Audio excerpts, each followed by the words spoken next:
Ou expliquer. Et donc ça devient des non-dits et donc moi j'appelle ça des éléphants parce qu'il y a l'expression en anglais "the elephant in the room", Bien c'est-à-dire sûr. c'est gros, ça prend l'air de la pièce et puis enfin En fait, on tu peut pas l'éléphant vraiment énorme dans la c'est ça. pièce et puis en fait, Personne n'en parle. personne n'en parle, ouais.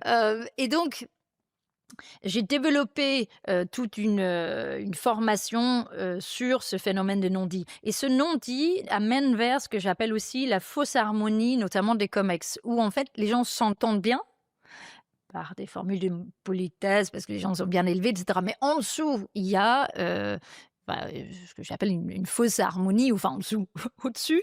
Et en dessous, il y a toutes ces séries de non-dits, donc de frustrations que les gens prennent sur eux-mêmes. Et ça peut finir par exploser, évidemment, si on met un peu plus de pression et de stress sur les gens.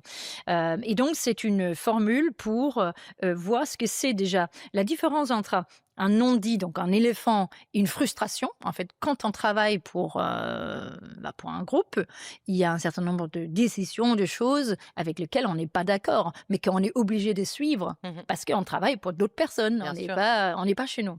Et donc, ça relève d'une frustration qu'on doit traiter par un processus d'acceptation, de dire est-ce que je suis OK toujours de travailler pour ce groupe Bien sûr. dans ces Est-ce que conditions-là ça correspond à et tes c'est pas moi qui valeurs? Est-ce ouais, que et bien c'est sûr. pas moi qui décide tout. Ouais. Donc là, Mais ça c'est une frustration et ça doit être traité par la personne.